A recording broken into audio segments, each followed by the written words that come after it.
You are listening to Cool FM, live from Cool Studios. This is Cool News at 11.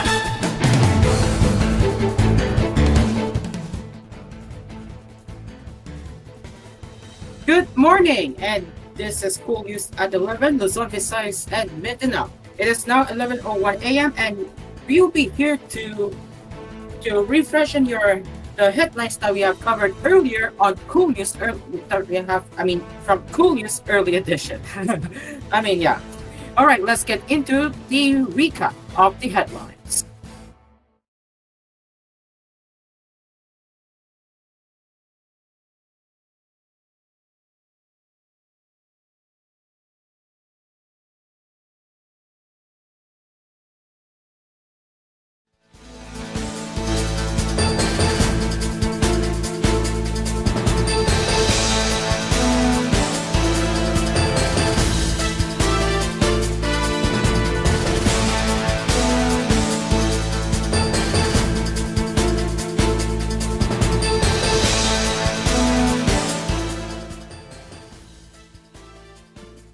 The House Committee on Games and Amusements approved on Tuesday a bill banning Philippine offshore gaming operators in the country to ensure that no gaming stations or similar establishments would be created in the future.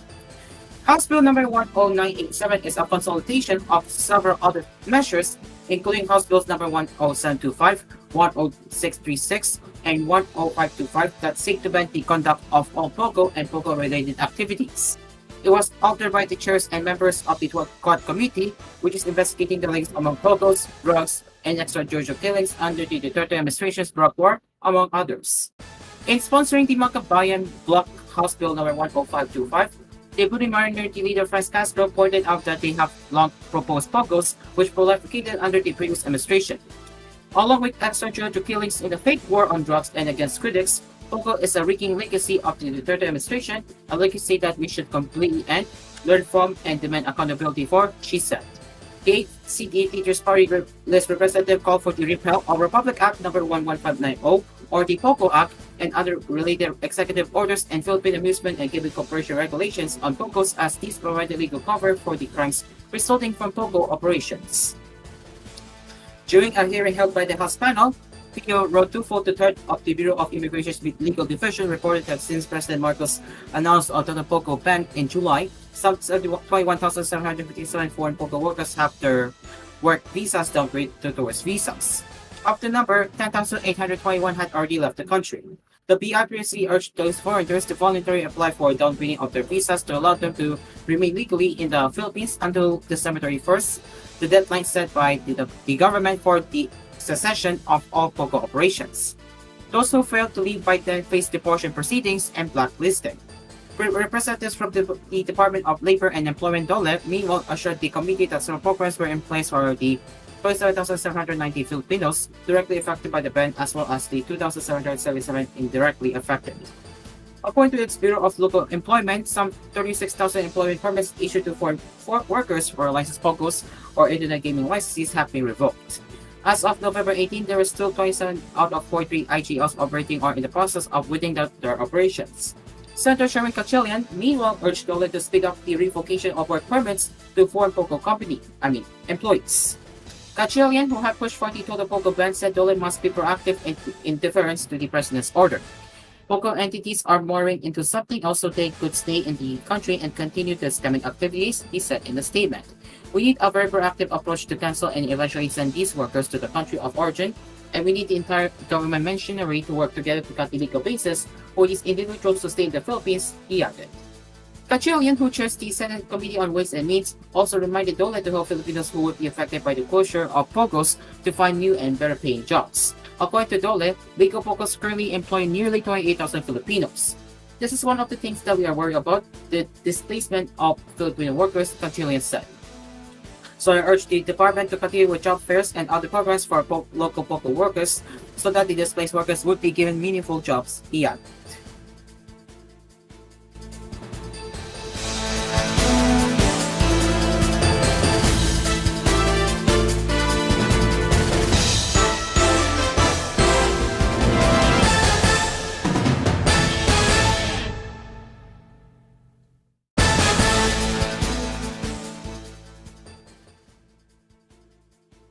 After getting former President Rodrigo Duterte to assume responsibility for his bloody war on drugs, House lawmakers have now shifted their focus toward assisting the police officers affected by his bloody campaign. Chief among the lawmakers' priorities is to increase the budget of the Philippine National Police to cover legal assistance and aid for these cops, as well as financial support for those who were killed or injured in the line of duty.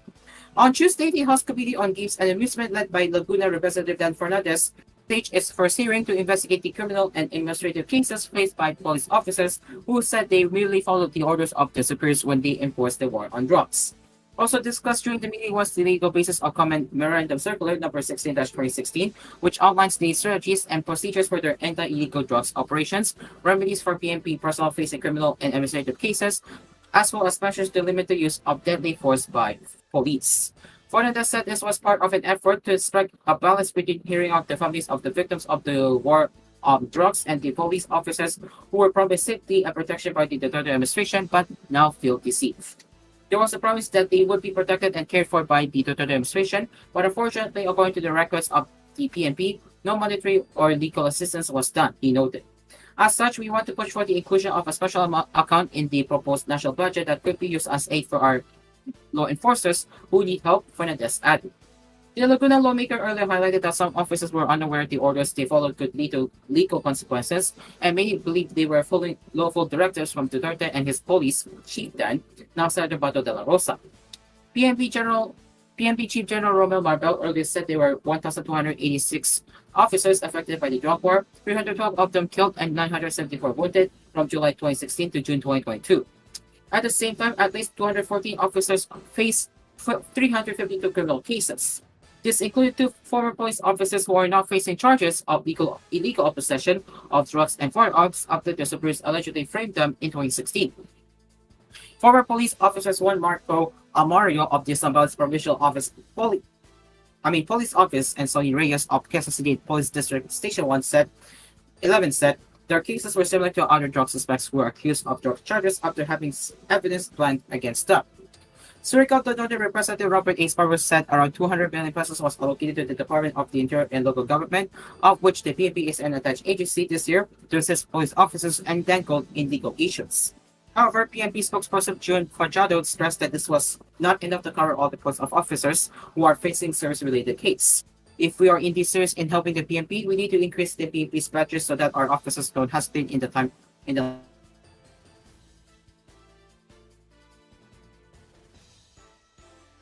Fajado also clarified that legal assistance provisions are limited to service-related charges and not any offenses committed by a police officer outside the line of duty are not covered under the proposed assistance. If a certain police officer will be charged for a certain offense because of his own doing, meaning not any actual performance of his duty, this is not covered, she pointed out. Many of these cops are assisted by the Office of the Solicitor General but have problems paying off their legal fees. During the House Committee hearing last November 13, Duterte admitted he was not aware that there were hundreds of police officers currently facing legal consequences for implementing his war on drugs. He had also promised to put up 1 million pesos from his personal money to help support police officers in their case and even made an ambitious commitment to serve as their legal counsel, over which lawmakers expressed skepticism. Fernandez also called on the PNP's Internal Affairs Service to review cases against police officers and to validate if the charges filed against them were indeed committed by them. Misamis Oriental Representative Evgeny Emano meanwhile suggested additional funding for the IAS, which investigates alleged hearing police officers. Emano also recommended that the IAS be made into an independent agency and not under the PNP, and that IAS findings not be subject to the approval of the PNP chief.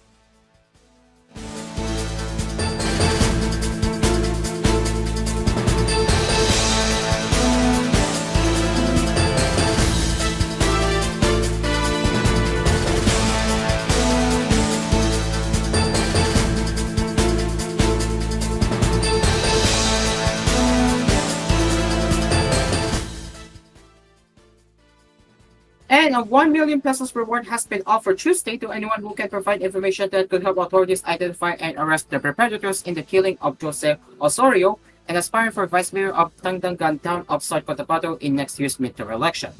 I hope this will help fast-track the investigation so justice will be served for Osorio, says Soy Cotabato Representative Peter Miguel, who offered the cash reward. Osorio was found dead in a pool of blood in the kitchen of his house on Monday. A special investigation task group was formed Monday by the police to identify not just the perpetrators, but also to unmask the brains behind the attack, said Police Colonel Samuel Katungon, the provincial police director. According to his relatives, Osorio, 58, had no known enemies, Katungon noted. Citing an initial investigation, he also said that the victim had not received any death threat before his murder. Osorio fought his certificate of candidacy last month under the Lakas CNT party in tandem with former Mayor Benjamin Figueroa. Both are under the slate of Miguel, who is seeking re-election. Police were looking at personal grudge or the upcoming electoral fight as possible motives for the killing of Osorio, who was believed to have been attacked on Sunday night but whose body was discovered early Monday morning. Investigators cited an autopsy report that estimated Osorio was dead at 10 p.m. on Sunday. Kadungon said Osorio's wife and house help told investigators they had not heard any gunfire around 10 p.m. on Sunday. 6 empty shells of a .45 caliber pistol were found at the crime scene, and investigators noted that Osorio's mobile phone was missing. Osorio was a former village chief of Barangay Bukay Pait. He served for 3 terms.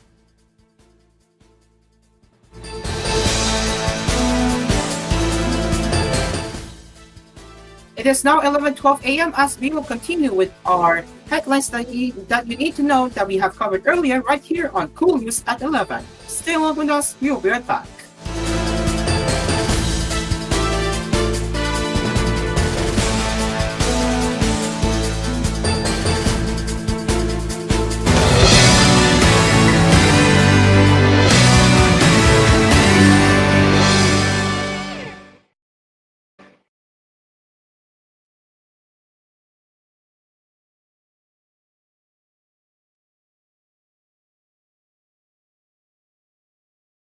This koolNews edition was brought to you by Fuji Denso Home and Commercial Appliances, where you get reliable, durable, and energy-saving products. Upgrade your usual appliances of Fuji Denso HV inverter appliances. Fuji Denso, quality above all. McDonald's, featuring their McSavers Sulit Busog meals, starting at 99 pesos in all stores nationwide. Prices may vary. Yakult Probiotic Drink. Yakult, Panalo Ka Tiyan. Unique toothpaste. Maxalaga with maximum fluoride protection. Manufactured by ACS Manufacturing Corporation. ISO certified world-class quality. ACS. Neutral Lifestyle Low-Fat Milk Powder. So good you'll float. Product excellence of Hongsang. And Musicultura Heritage Foundation Center, a museum of all fan-made multimedia and Philippine history. Visit us today at Greenbelt, Makati City from 10 a.m. to 6 p.m. Musicultura, a non-profit joint venture project of Able Media and TVH Group of Networks Incorporated. Entra na sa Great Taste Great as Panalo Raffle Promo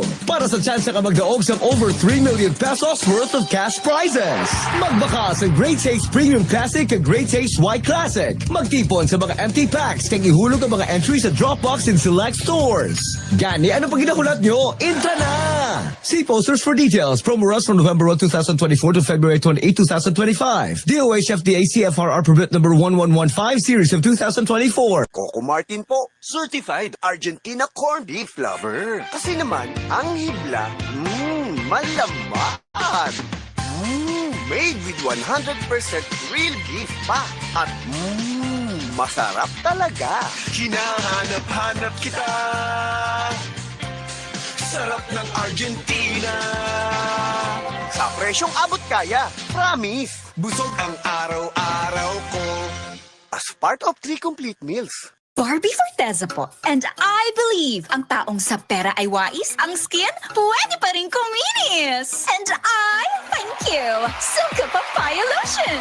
Dahil 750 pesos SRP lang, giving na ang papaya enzymes niya. Affordable skincare, di ba? Kaya kung bet mo ay kutis na lit, sa Silka Papaya Lotion kumapit. With regular use, slay it with the skin na giving. Stay lit with Silka. With regular use for only 750 pesos SRP. Ay, bakit kaya may sakit na naman siya? Mga kababayan, ang pagbabakuna ay subok, epektibo at ligtas na proteksyon na ating katawan laban sa mga sakit. Simula sa ika-7 ng Oktubre, sa pagtutulungan ng Department of Health at ng Department of Education, maaari nang makapagbakuna ng libre sa mga pampublikong paaralan. Sa isang bagong Pilipinas, bawat buhay mahalaga.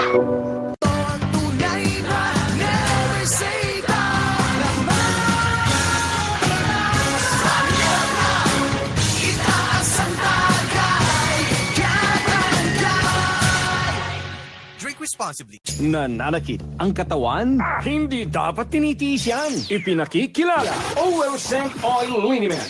OL Scent Oil Liniment para sa rayuma. OL Scent. Para sa muscle pains. OL Scent. Para sa sakit ng ulo. OL Scent. Para sa stomachache, stiffness, cramps, sprains at minor skin disorders. May bagong kasangga tayo. OL Scent Oil Liniment.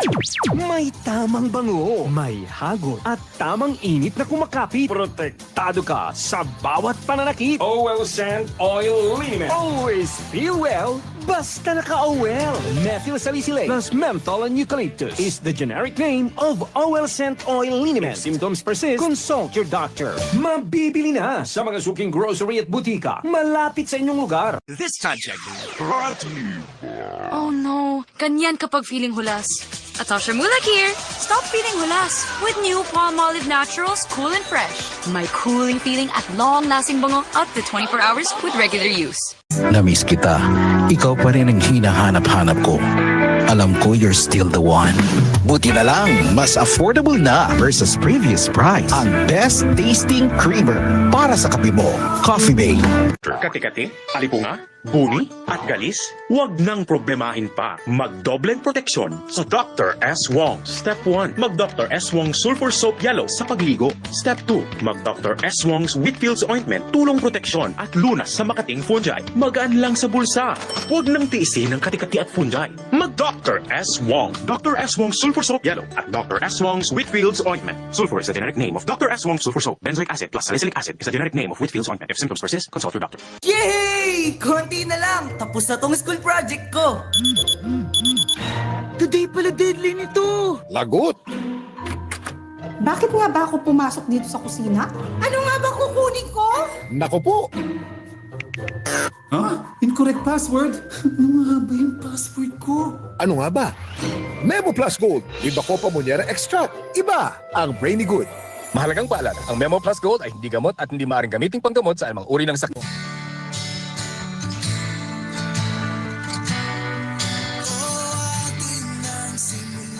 Iwasan ang mahabang pila. Ang pandaraya sa buwis, bayan ang maghihinagpis. Tamang buwis ay bayaran sa ikaunlad ng bayan. Lahat tayo ay magtulong-tulong. Paghingi ng resibo ay isulong. Iwasan makandado. Magbayad ng wasto. Sa BIR magparehistro bago magnegosyo para hindi makalaboso.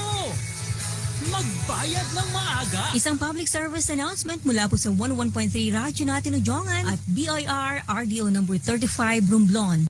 Looking for home appliances that will satisfy your novel experience? Hisense Philippines Incorporated, maker of Hisense, a global brand leader in household appliances dedicated to enhancing consumers' everyday lives in partnership with Magic Appliance. Present Hisense Station 2024. Hisense Station 2024. It's an exclusive Magic Appliance sensational price down offers and big saving deals that surely you wouldn't miss. Hisense Station 2024 proudly introduces Hisense home appliances to every kasamak home, such as refrigerators, air conditioners, and washing machines. Now available at Magic Appliance stores at very affordable prices. Get your Hisense home appliances now at Magic Appliance Hisense Station 2024 from October 15 to November 30, 2024 only. Hisense Station 2024 is exclusively brought to you by Hisense Philippines Incorporated and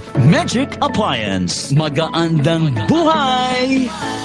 Hisense Station 2024 per DTI Fair Trade Permit Number R1-141 and R1-142 Series of 2024. Get supercharged with BLDT Home Fiber Unli All. Unli mobile calls. Double the speed Unli Fiber versus previous plan. And Unli Signal. Get all these for just $1399. Visit any BLDT Home booth to apply. Get supercharged with BLDT Home Fiber Unli All. Unli mobile calls. Double the speed Unli Fiber versus previous plan. And Unli Signal. Get all these for just $1399. Visit any BLDT Home booth to apply. You're listening to Cool FM. #1 sa Mega Manila. Nationwide ba?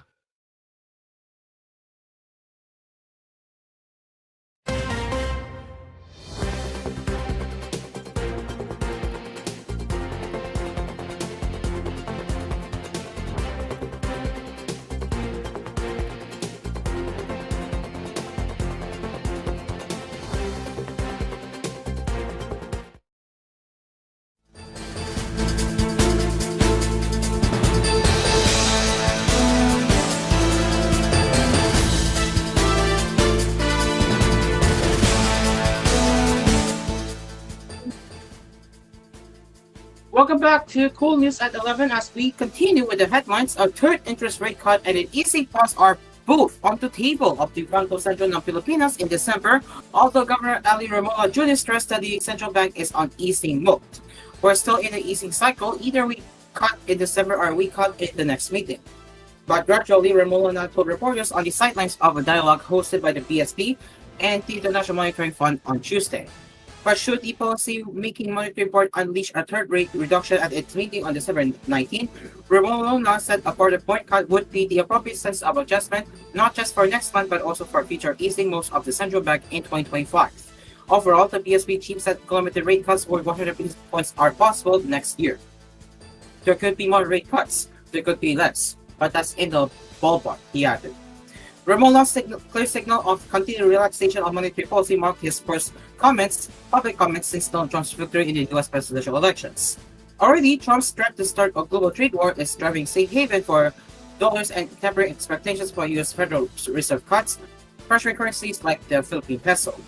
The peso is currently trending past the 56 to 58 per dollar assumption of the Marcos administration for this year, with Trump's election winning when fueling more volatility that's pulling the local unit close to the record low 59.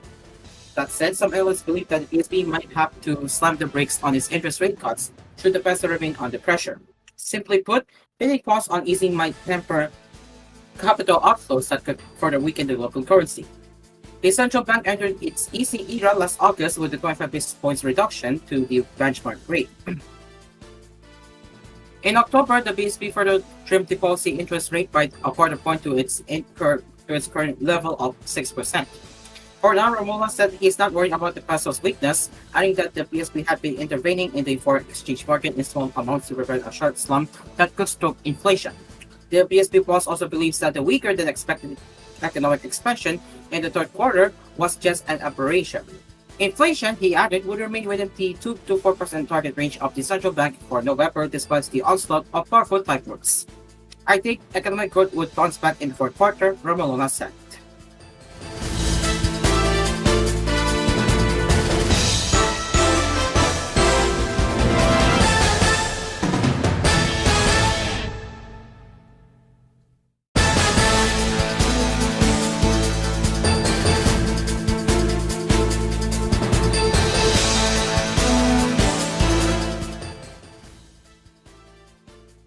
And Mary Jane Veloso will be sent back to the Philippines from Indonesia, President Ferdinand Marcos Jr. confirmed Wednesday. In a statement, Marcos said the Philippine and Indonesian government agreed to bring Veloso back to Manila after 10 years of diplomacy and consultation regarding her case. We managed to delay her execution long enough to reach an agreement to finally bring her back to the Philippines, said Marcos. Mary Jane's story resonates with many, a mother trapped by a grip of poverty who made one desperate choice that altered the course of her life. While she was held accountable under Indonesian law, she remains a victim of her circumstances, he added. The president also extended his gratitude to Indonesian President Prabowo Subianto and their government for their goodwill, calling it a reflection of the two countries' shared commitment to justice and compassion. In 2010, Veloso was arrested at Sucipto International Airport in Yogyakarta. She was found in possession of more than 2.6 kilograms of heroin. Pelosa maintained she was unaware of the contents of her luggage as it was only given by her recruiters, identified as Julius Lacanilao and Maria Cristina Sergio.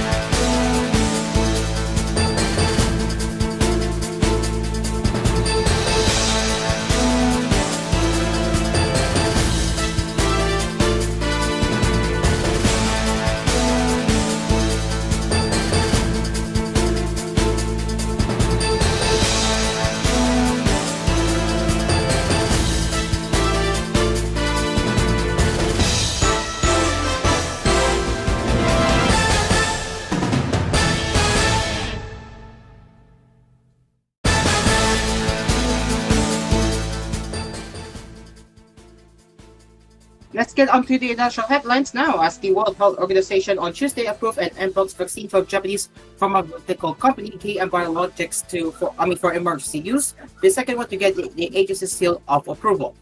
The WHO sent a granted emergency use listing authorization to the CLC-116M8 vaccine to facilitate increased and timely access to vaccines in communities where mpox outbreaks are surging.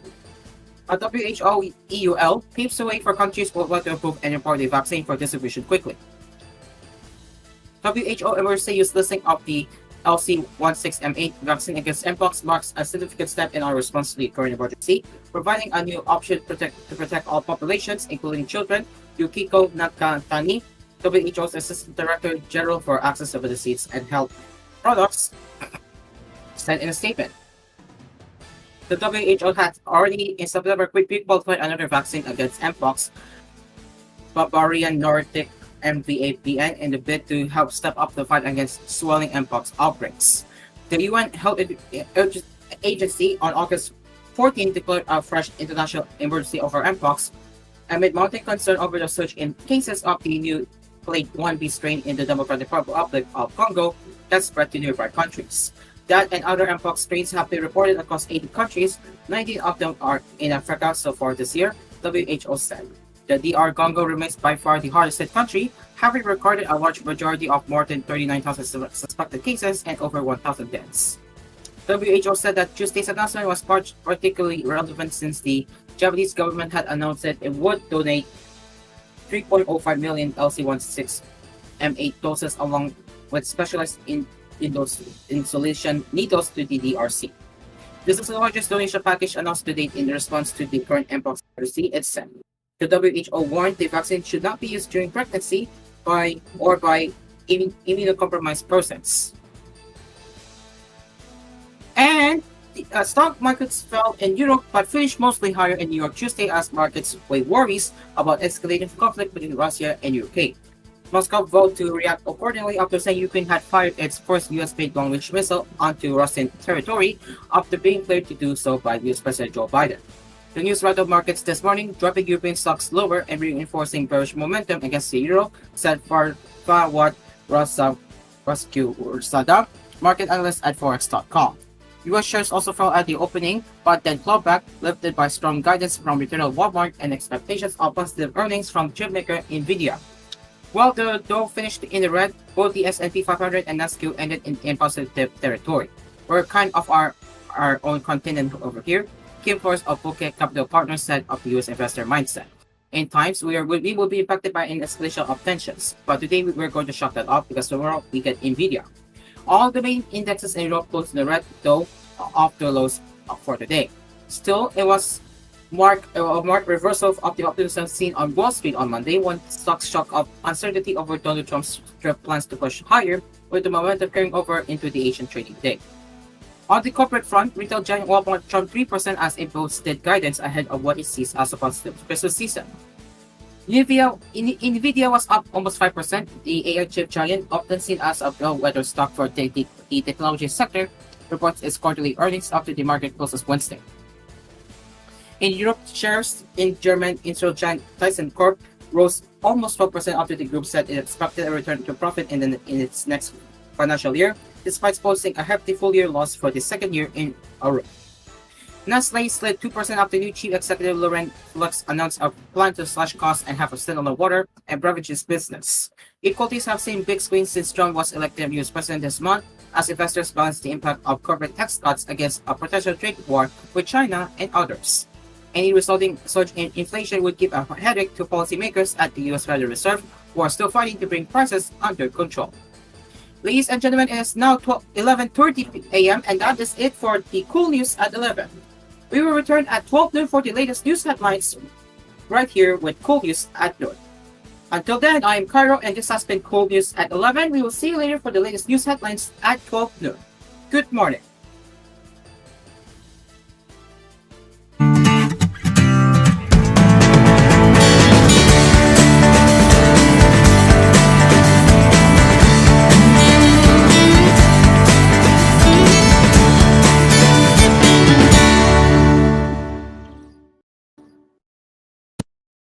You're listening to Cool